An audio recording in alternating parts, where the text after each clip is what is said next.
¿Existen realmente los vampiros? Distintos investigadores han perseguido las auténticas vidas de los vampiros y coinciden en que la realidad supera a la ficción.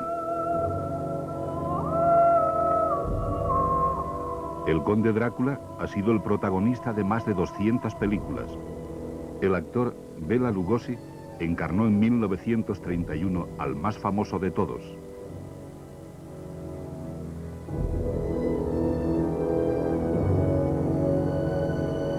La fascinación que el ser humano siente por las historias de terror. Este último documental nos muestra algunas recetas para provocar el miedo.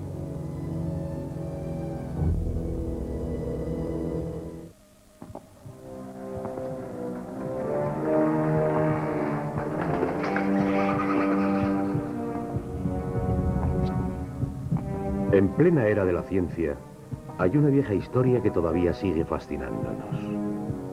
La leyenda del vampiro. Pálido, elegante, aristócrata, el mito está personificado en el conde Drácula. Su sed de sangre es a la vez repulsiva e irresistible.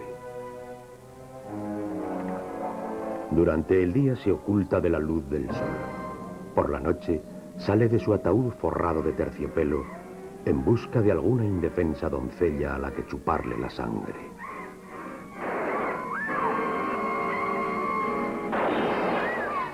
Por los cementerios y archivos de todo el mundo, los eruditos estudian la auténtica realidad de los vampiros. Poco a poco han ido rescatando pruebas que evidencian que algunos de nuestros antepasados estaban convencidos de que los muertos podían regresar para llevarse con ellos a los vivos. Por lo general, cuanto más proliferaban las enfermedades, más se manifestaban los vampiros.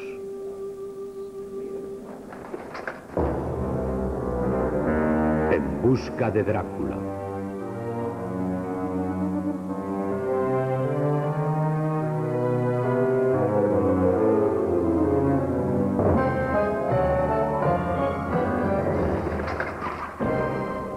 El Nosferatu no es como la abeja que muere después de clavar su aguijón. Es mucho más fuerte y su capacidad para hacer el mal es mucho mayor. La fuerza del vampiro puede ser superior a la de 20 hombres y es mucho más astuto que cualquier mortal, una capacidad que ha ido desarrollando con el paso del tiempo. Es capaz de manejar los elementos, la tormenta, la niebla, el rayo. Siniestras criaturas de la noche como el lobo o la rata son sus más fieles esbirros. Puede aumentar o disminuir a su propia voluntad de tamaño y es capaz de desvanecerse y pasar totalmente desapercibido. ¿Cómo vamos a poder hacerle frente? Esto fue lo que escribió Bram Stoker en su novela de 1897, Drácula.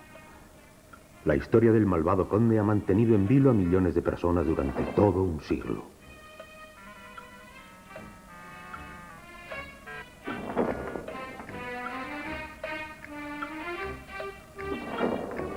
En ella se han inspirado unas 200 películas, casi todas siguiendo una línea bastante parecida.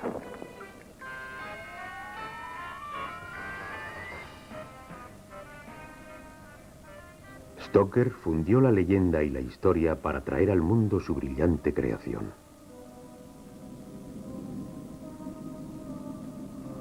Pero si lo que se pretende es descubrir lo que la ciencia y la historia pueden aportar sobre los vampiros, lo primero que hay que hacer es olvidarse del famoso conde de Bram Stoker.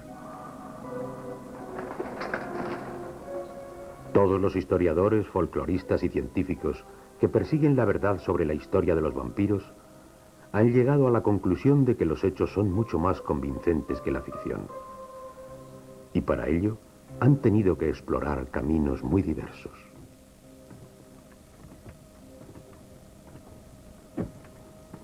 Desde la perspectiva histórica, hay más que sobradas evidencias de la existencia de Drácula, que tal vez fuese uno de los mayores y más violentos sádicos de todos los tiempos, pero desde luego no un vampiro.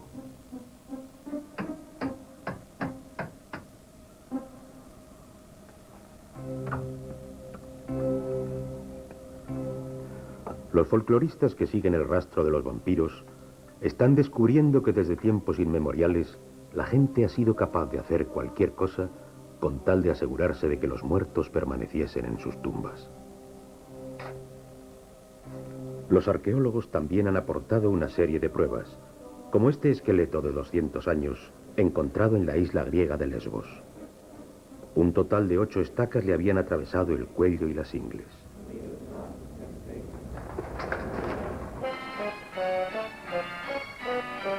Los eruditos consiguieron por fin sacar a los vampiros de sus tumbas para examinarlos más de cerca. Y se han dado cuenta de que el vampiro de la verdadera leyenda se parece bastante poco a su homólogo de los escenarios de Hollywood. Paul Barber, folclorista. Existen enormes diferencias entre los vampiros populares y los de ficción. Los primeros solían ser campesinos, más bien oscuros de piel y nada estilizados. En la tradición popular no hay nada que hable de colmillos caninos y mucho menos como los de las películas, que aumentaban de tamaño cuando había luna llena. Tampoco hay murciélagos. El famoso vampiro sediento de sangre que se transforma en murciélago pertenece exclusivamente a los relatos de ficción.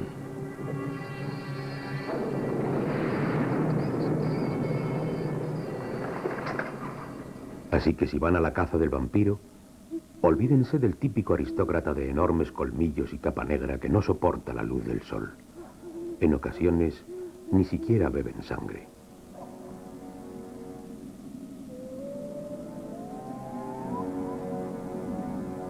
Se piensa que los vampiros son siempre gente que muere de forma prematura y regresa desde la tumba para llevar la muerte y el desastre hasta sus familiares, amigos y vecinos. Aunque su aspecto es como el de cualquier otro ser humano, son unas criaturas insaciables. El vampiro solo logra alcanzar la paz eterna cuando su cuerpo sufre una serie de macabras mutilaciones. Van hasta el cementerio, desentierran el cuerpo y lo atraviesan con una estaca. También pueden decapitarlo, cortarlo en trocitos o quemarlo. Hay muchas formas de deshacerse de un vampiro, pero la única que parece interesar al mundo de la ficción es la de clavarle una estaca.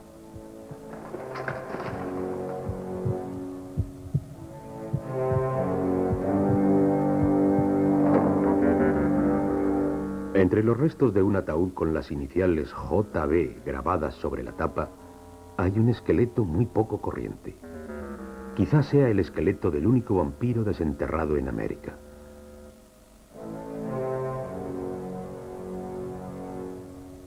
Natural de Connecticut, JB reside ahora en el Museo Nacional de Salud y Medicina de Washington.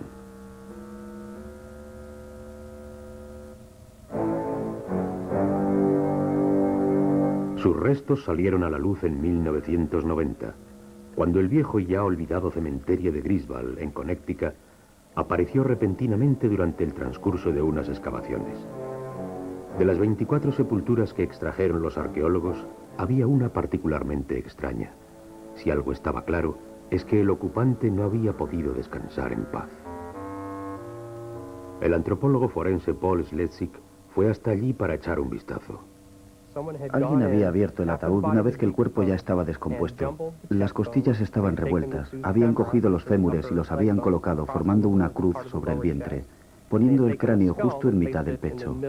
Básicamente aquello parecía el símbolo de la bandera pirata sobre un montón de costillas. Para Schletzig, esta mutilación post-mortem se debe a la creencia de que JB era un vampiro.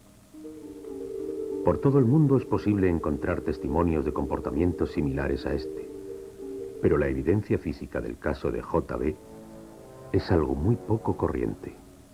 Cuando la gente me pregunta que si JB es un vampiro, yo les contesto a su vez con otra pregunta. ¿Qué entiendes tú por vampiro?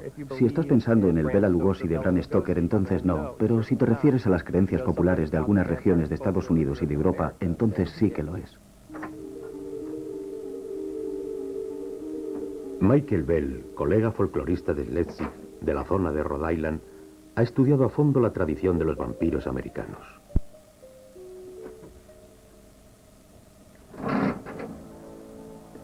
Sus investigaciones le han convertido en un cazador de vampiros. Pero a diferencia de su colega en la ficción, el Dr. Van Helsing, Michael Bell persigue a sus vampiros por ayuntamientos y bibliotecas, hojeando los polvorientos archivos y desenterrando algunas historias absolutamente increíbles.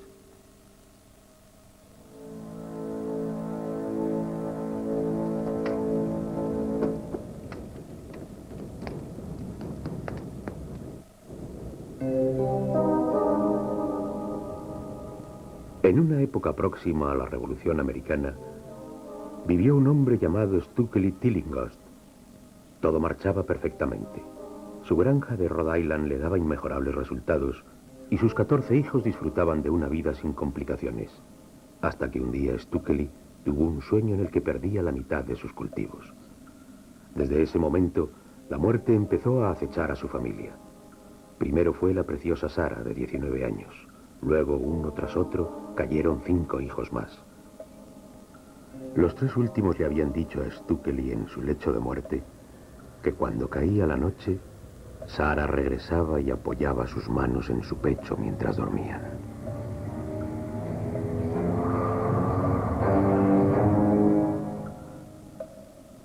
Cuando la mujer de Stokely empezó a recibir también las visitas de Sarah, se dieron cuenta de que si querían salvar al resto de la familia, tenían que detener a su hija.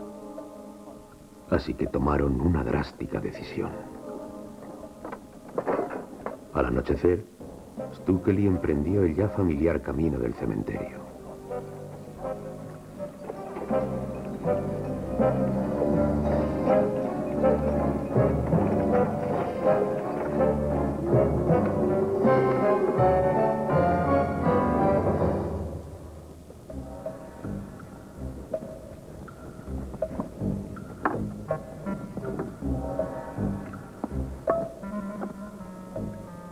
Allí estaban enterrados sus 6 hijos. En la oscuridad de la noche, los fue desenterrando uno a uno.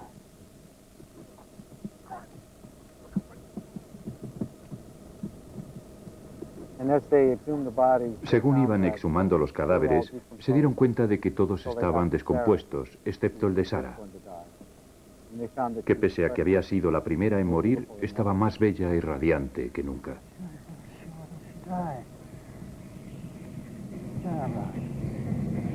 Así que le arrancaron el corazón y lo quemaron sobre una roca cercana. Pese a haber llevado a cabo el macabro ritual con el corazón de Sarah, todavía murió un 7º hijo que estaba ya demasiado enfermo para recuperarse, pero el resto de la familia logró sobrevivir. Así que puede decirse que, en el fondo, el remedio funcionó. La trágica historia de los Tillinghast no fue recogida hasta casi 100 años después de la Revolución Americana, y más que un testimonio, parecía un cuento de terror. Bell decidió entonces intentar localizar a la familia. Encontré los registros en los que figuraba que Sarah Tillinghast murió de tisis, pero lo hizo en 1799 y no en la época de la Revolución. Pude comprobar que un total de 4 de los 5 hijos más jóvenes murieron, no 7 como contaba la leyenda, pero la historia suena mucho mejor si en el sueño pierde la mitad de sus cultivos y después se le mueren la mitad de los hijos.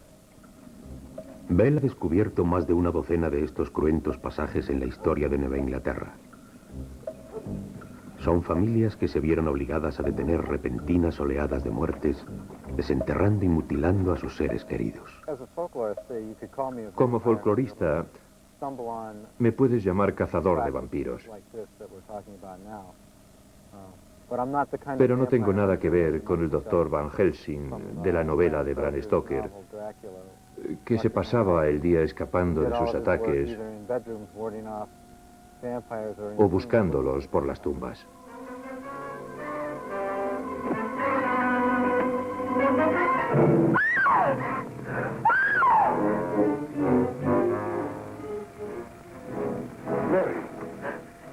Las historias de Bell no hablan para nada de murciélagos o de vampiros.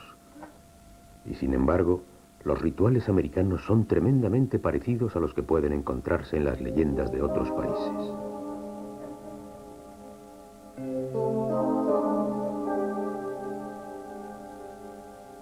La palabra vampiro tiene sus orígenes en la palabra húngara vampir. Se trata de un fenómeno que se manifiesta por toda Europa occidental y los Balcanes. En Rusia, en Polonia y en Checoslovaquia es el upir. En Serbia, el bokoldok. En Grecia, el brikolas. Mientras que en Alemania se le denomina Nachseher. Los orígenes del vampiro se remontan a épocas muy lejanas.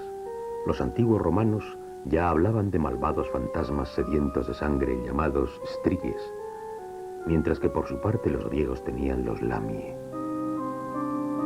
Benjamin Leblanc, un joven canadiense dedicado al estudio de los vampiros y de la figura de Drácula, afirma que el fenómeno se remonta todavía más en el tiempo. Por ejemplo, en la historia popular de Babilonia hay un personaje llamado Lilith o Lilitú, que según parece se dedicaba a beber sangre de niños. Si nos remontamos aún más en la historia, en Persia, un equipo de arqueólogos encontró una especie de cuenco con un dibujo. En él se podía ver perfectamente a un hombre luchando contra un monstruo que trataba de chuparle la sangre.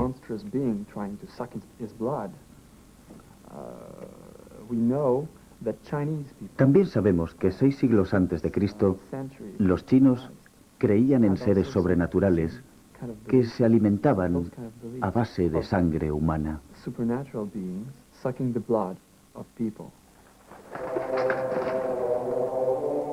La veneración de la sangre en casi todas las culturas y religiones parece haber creado toda una colección de personajes sobrenaturales ávidos de tan preciado líquido.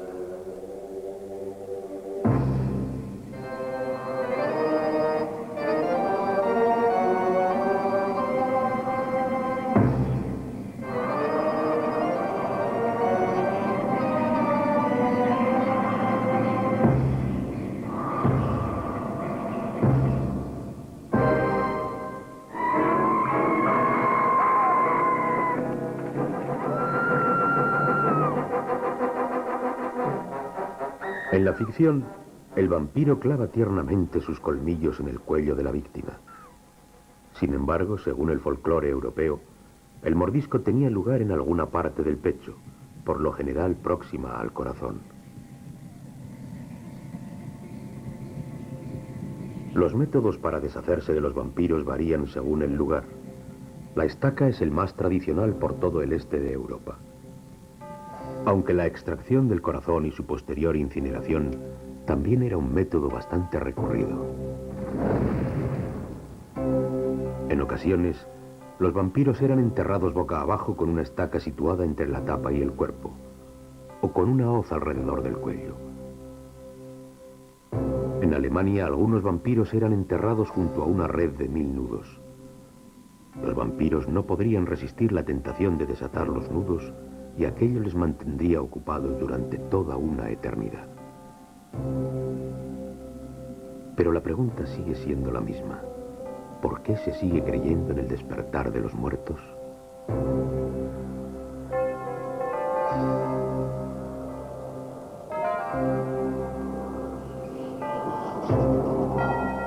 Una parte del misterio puede atribuirse al desconocimiento de la secuencia que enlaza el coma, la muerte y lo que venga después. Una secuencia que en ocasiones desafía a la propia ciencia médica. Hay personas que, pese a haber sido declaradas muertas, han regresado a la vida, en el depósito de cadáveres durante el funeral y casi con toda seguridad después de su entierro. Cuando se propagaba una epidemia, las víctimas eran inmediatamente enterradas. La razón no era otra que evitar el elevado riesgo de contagio. Pero en ocasiones eso llevó hasta la tumba a personas que no estaban clínicamente muertas. Cuando se retiraba la lápida para enterrar a otros miembros de la familia, a veces se encontraban cuerpos bastante bien conservados, cubiertos de sangre. Pero en aquella época no entendían que esas personas no estaban muertas cuando fueron enterradas y que al despertar habían intentado salir de sus ataúdes.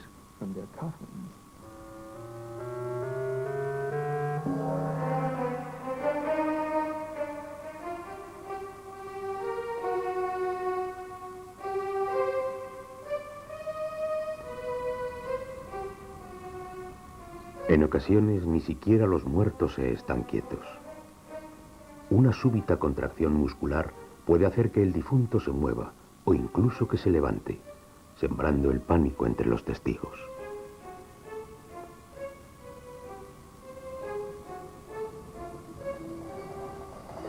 También es posible que un cuerpo en descomposición emita ciertos sonidos que pueden llegar a ser inquietantes. Las investigaciones más recientes esperaban poder explicar la verdad sobre los vampiros. En 1986, un bioquímico propuso que una posible vía de explicación podía estar ligada a una extraña enfermedad de la sangre.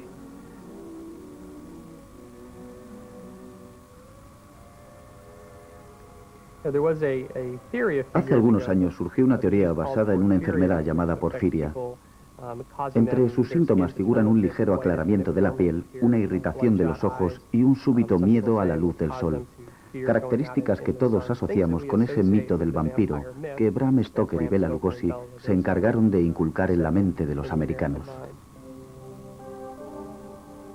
La porfiria puede generar una hipersensibilidad a la luz, así como un estado depresivo. También puede hacer que tanto los ojos como los dientes adquieran un tono rosáceo fluorescente, y es posible que provoque deformaciones en las uñas. Pero la hipótesis de la porfiria, además de ofender a las víctimas de esta enfermedad, describe al vampiro equivocado. Desgraciadamente, esa teoría no se sostiene. No hay más que comparar la porfiria con la leyenda tradicional del vampiro en Europa.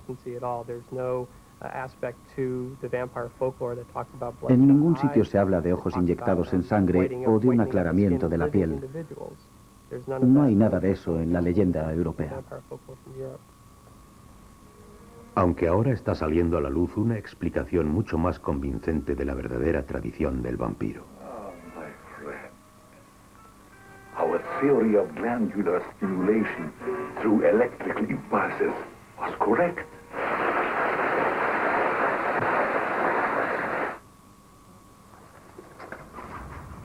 Allá por el año de 1730, un grupo de médicos austriacos informó de la ejecución de un vampiro en la ciudad serbia de Medvegia.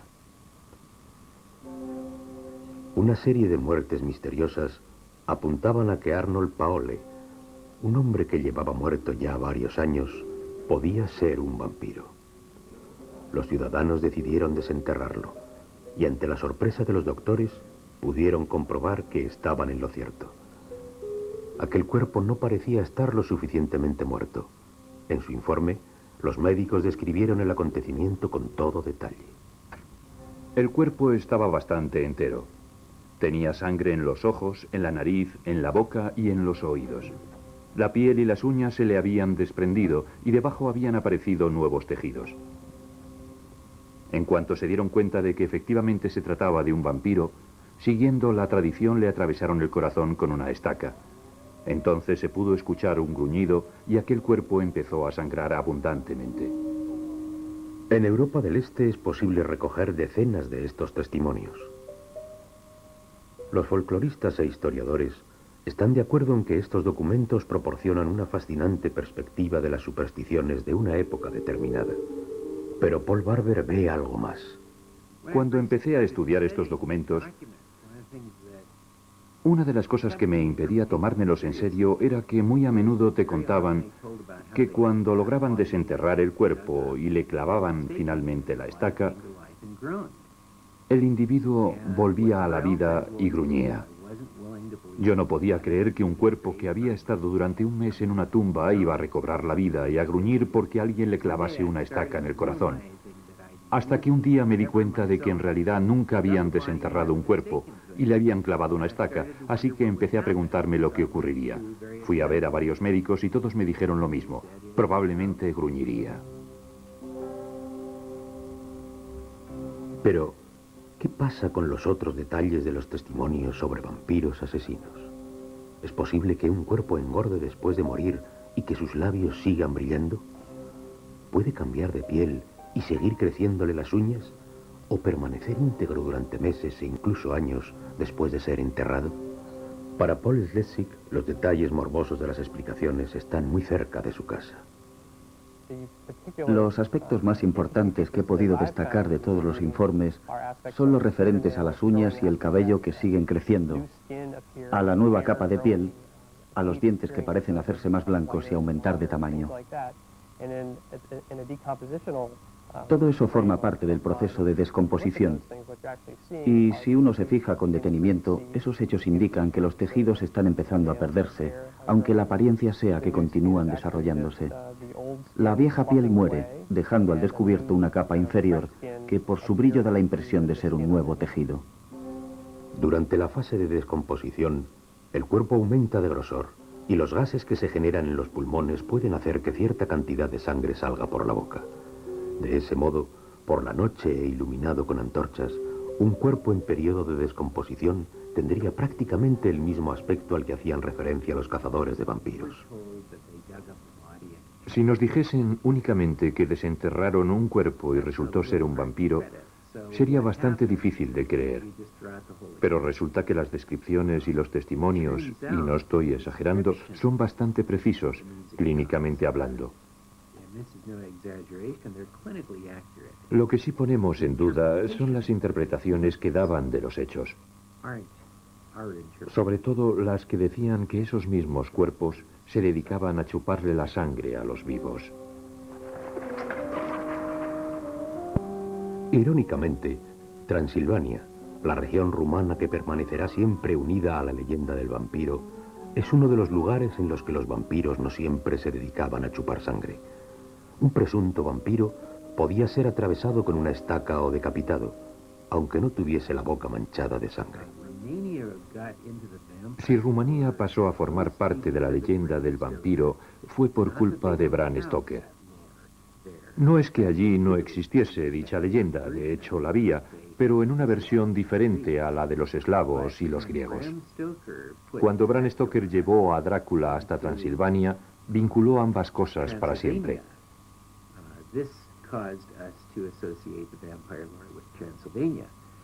El modelo en el que se inspiró para crear a su famoso vampiro fue un conocido personaje de la historia rumana, que por cierto era príncipe y no conde. No era de Transilvania, sino de Valaquia, y nunca se le relacionó con la leyenda del vampiro. Eso fue algo que surgió únicamente en la imaginación de Bram Stoker. Y no se le puede culpar por ello, ya que a fin de cuentas estaba escribiendo una novela, no la historia. No obstante, este es uno de esos raros ejemplos en los que se confunden ambos términos.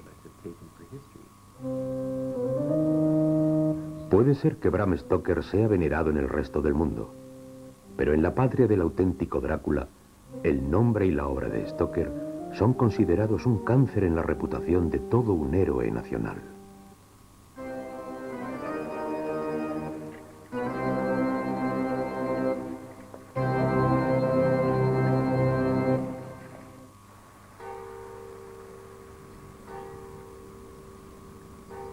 Un héroe que nacía en el año 1431 en la ciudad de Sigisoara, Transilvania. El nombre lo heredó de su padre, Vlad, y lo mismo ocurrió con su apodo, el dragón.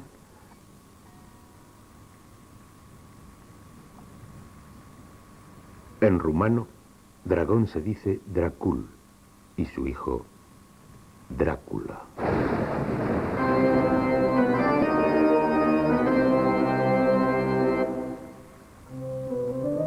Fiel a su apellido, Drácula creció no para convertirse en un vampiro, sino en un despiadado soberano que hacía de Maquiavelo una hermana de la caridad.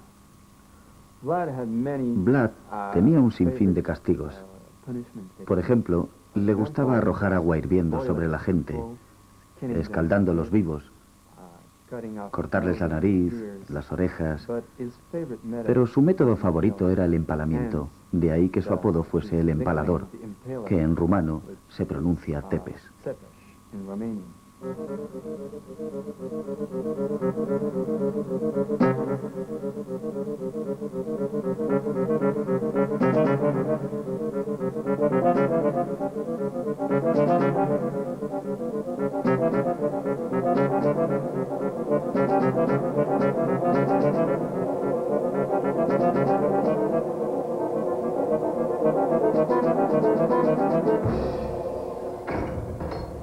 Siendo solo un niño, Vlad Drácula pasó 6 largos años como rehén del sultán de la vecina Turquía.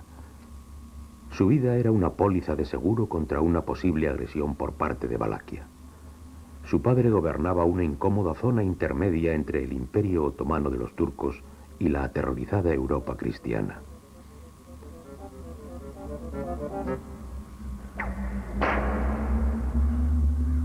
En la traicionera atmósfera del Imperio turco, el joven Vlad aprendió que la vida era algo carente de valor y que los métodos para deshacerse de los enemigos solo estaban limitados por la imaginación.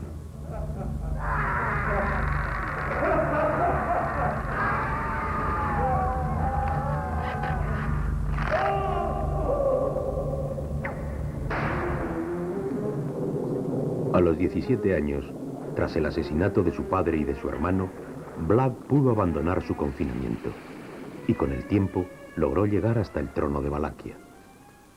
Consciente de que había sido la aristocracia de los boyardos la que había acabado con su padre y con su hermano, Vlad les invitó a todos a un gran banquete para festejar la Pascua.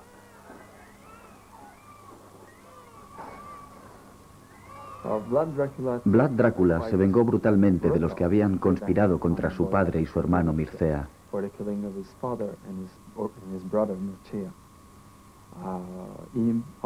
El mismo domingo de Pascua empaló a los más viejos. A los demás se los llevó a Peonari, obligándoles a recorrer a pie los más de 70 kilómetros de distancia que separaban ambas ciudades.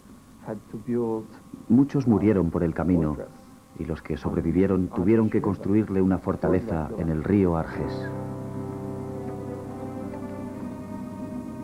El castillo que Vlad Drácula les hizo construir a los aristócratas en los Cárpatos está ahora en ruinas. La mayor parte de los boyardos que trabajaron en su construcción murieron en pleno esfuerzo o despeñados por los acantilados. Pero aquello le dio la oportunidad de instaurar una nueva clase de aristócratas mucho más fieles.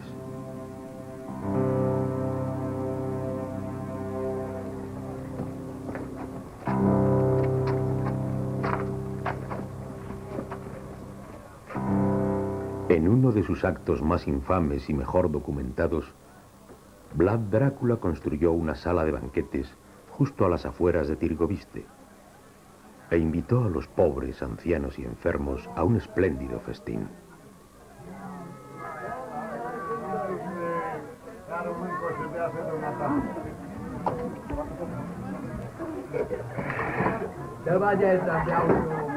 Allí comieron hasta reventar, y llegado el momento, Vlad ordenó que cerraran las puertas desde fuera y prendió fuego al recinto.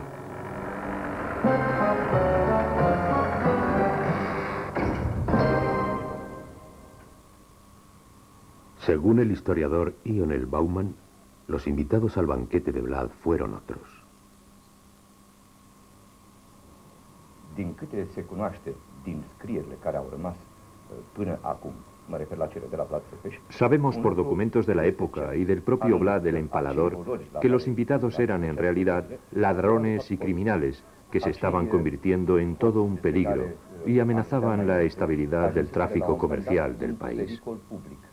Pentru că, unul motiv, că îi puneau într-un real pericol activitatea comercială care se desfășura atunci în țara românească.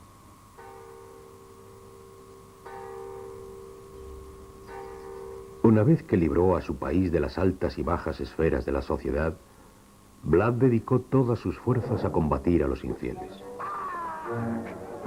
El imperio turco-musulmán tenía sus ojos puestos en Europa, pero Vlad se cruzó en su camino. Contando con la bendición del Papa, Drácula llevó a cabo peligrosas incursiones en territorio turco, capturando a miles de rehenes.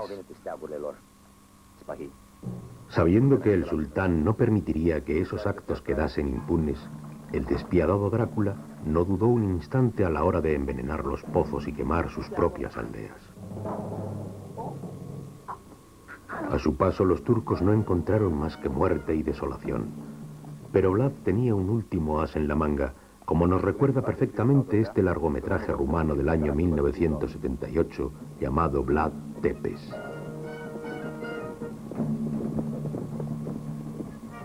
Cuando el inmenso ejército turco llegó a Tirgoviste dispuesto a cobrarse venganza, se encontró con un paisaje terrorífico. Eran los cuerpos de 20.000 prisioneros turcos clavados en enormes estacas de madera. Un auténtico bosque de empalados. Desde ese momento, los turcos le llamarían con una mezcla de desdén y admiración Kasiglu Bey, el señor empalador.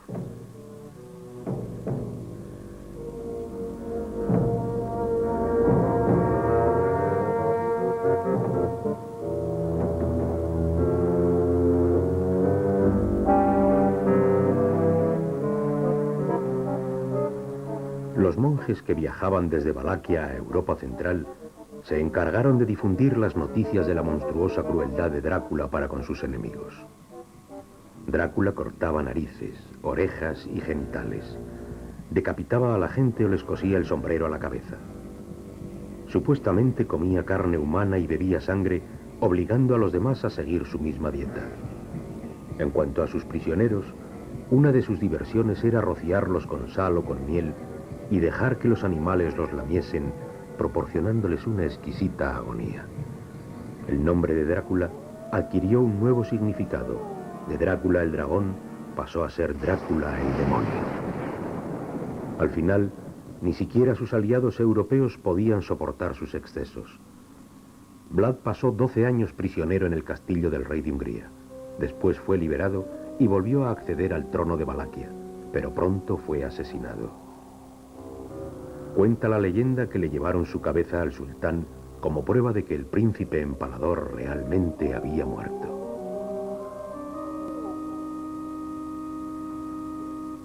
Fue enterrado en un monasterio cercano al lago Snagov.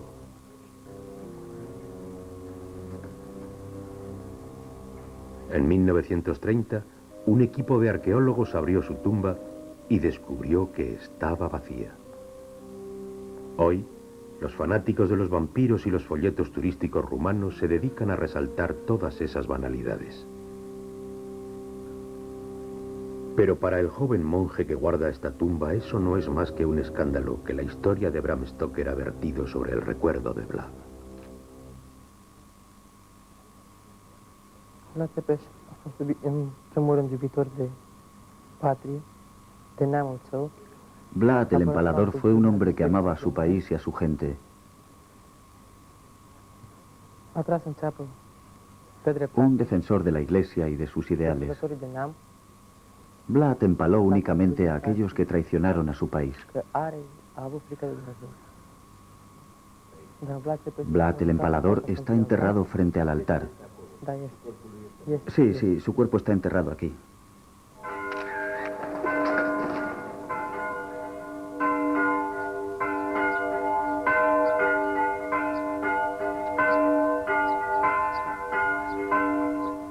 Hace tan solo unos años que el gobierno rumano permitió publicar el Drácula de Bram Stoker en Rumanía. Muchos rumanos se dieron cuenta entonces de que su venerado príncipe empalador había sido transformado en un vampiro por un escritor irlandés que jamás había pisado Rumanía. Pero si el verdadero Drácula no era un vampiro, ¿podría esta leyenda tener otras raíces?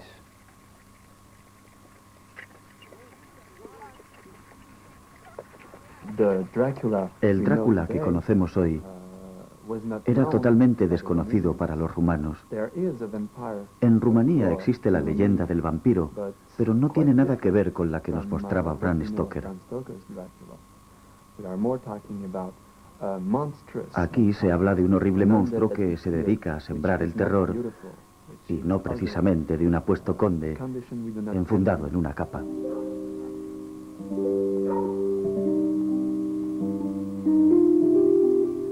Para disgusto de los historiadores rumanos, el régimen poscomunista ha dado la bienvenida a un turismo ansioso por contemplar el lugar donde el conde Drácula vivió y reinó.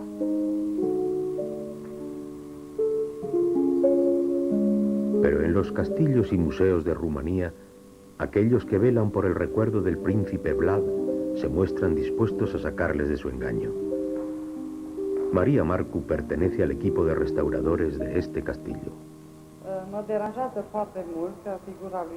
Me molesta tremendamente que la imagen de Vlad el Empalador, también llamado Drácula, haya sido tan mal interpretada. En lugar de mostrarle como un luchador en busca de la ley y el orden, que solamente castigó a los que le traicionaron, nos le presentan como un vampiro, una criatura que no hace otra cosa que chuparle la sangre a los humanos. Es algo que nos indigna tremendamente. Por eso tratamos de enseñarles a los turistas la verdadera historia de Vlad el Empalador. Raúl Mihai, historiador. No hay conexión entre la figura histórica de Vlad el Empalador y el personaje descrito por Bram Stoker. La novela solo cuenta la verdad cuando dice que Vlad el Empalador fue un cacique del pueblo rumano.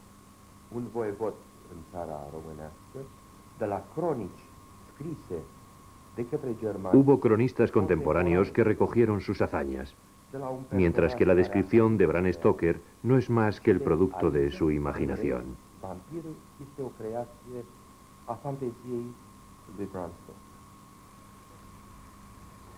Aproximadamente en la misma década en la que el fantástico relato de Bram Stoker presentaba al mundo a su inmortal personaje, Estados Unidos enterraba al último de sus vampiros.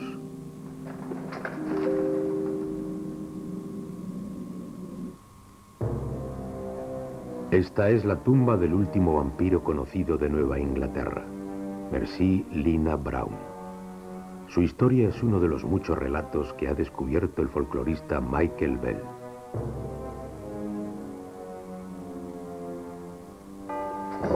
Los miembros de la familia Brown estaban empezando a morir de manera incomprensible y los médicos no podían hacer nada para evitarlo. Ante la desesperación fueron al cementerio como en su día habían hecho los Tillinghast y desenterraron a sus muertos. De todos ellos, solo Mercy permanecía intacta. Su corazón estaba lleno de sangre fresca. Su familia se lo arrancó y lo quemó. Después mezclaron las cenizas en agua y se las bebieron. Los orígenes de este desagradable remedio popular hay que buscarlos en los rituales tradicionales de Europa del Este, donde había que beber directamente la sangre del vampiro. La gente pensaba que podías librarte del ataque de un vampiro si bebías su sangre. Lo realmente curioso es que tenemos muchas más pruebas de que era la gente la que se bebía la sangre de los vampiros que al contrario. Me parece extraño que esta práctica se llevase a cabo en Nueva Inglaterra, porque los colonos aquí eran todos yanquis o descendientes de ingleses, y este tipo de prácticas era mucho más propio del norte y del este de Europa, de Alemania, Transilvania, Rumanía o Grecia. ¿Por qué llegó hasta aquí? Esa ya es otra cuestión. Para aquellos no demasiado familiarizados con este tipo de cosas, quizás sea un tanto excesivo considerar las historias de Sarah y de Mercy como historias de vampiros, aunque tampoco están demasiado alejadas de la definición que se puede encontrar en la encrucijada entre el folclore, la historia y la ciencia.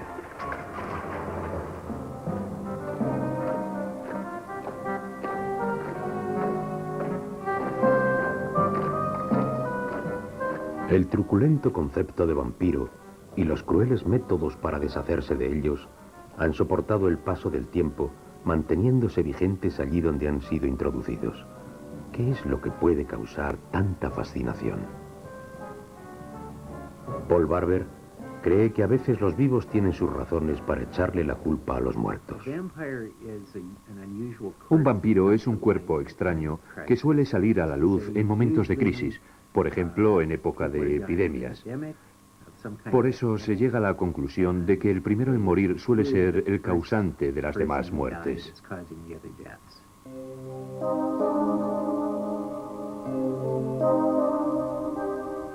En Europa solían ser las epidemias de neumonía.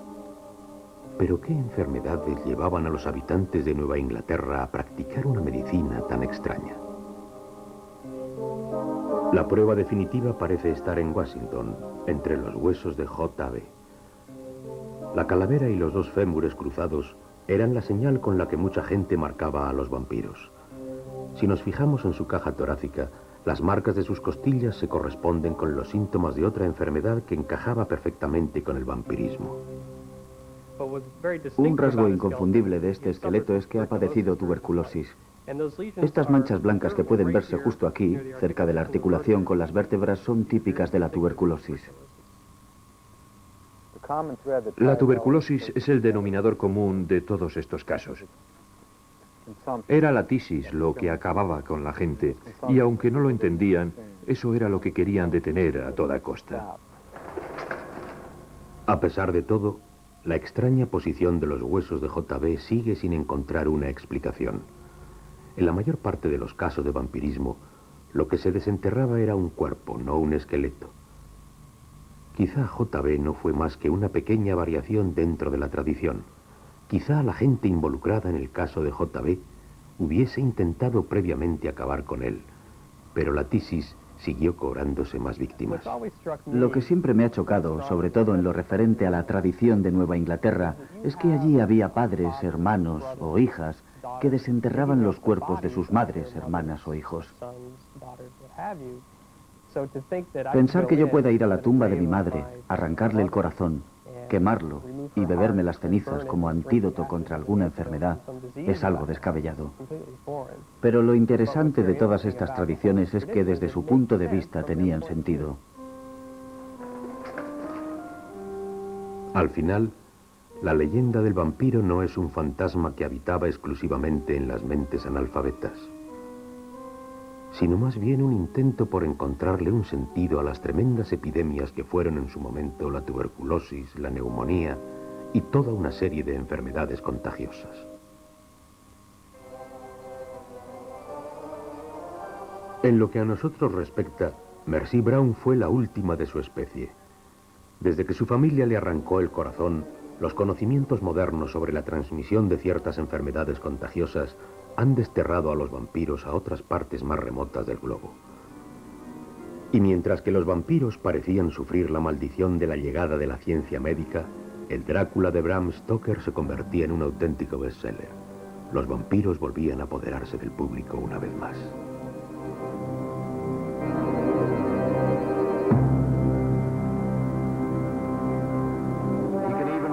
Incluso podía alargar su brazo y tocarla con la mano. Era auténtica. Como auténtica es esta maravillosa película de vampiros protagonizada por Sita Vera en 1915. Pero estos vampiros apenas se parecían al príncipe Vlad Drácula el Empalador o a los vampiros tradicionales. Siguiendo el ejemplo de la novela de Stoker, la gente compraba los manuales e instrumentos necesarios para cazar vampiros, entre los que no podía faltar la estaca de madera.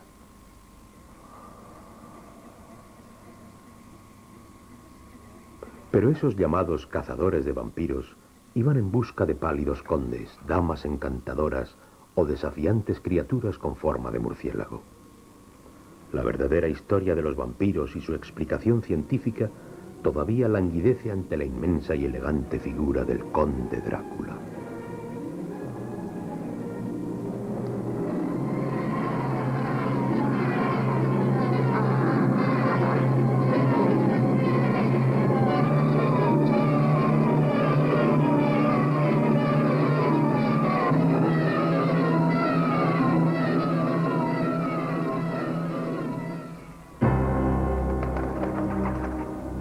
Puede que para algunos Drácula sea una fuente de inspiración, pero en algunos lugares remotos, lejos de la imagen explotada por la industria de Hollywood, la tradición se sigue perpetuando.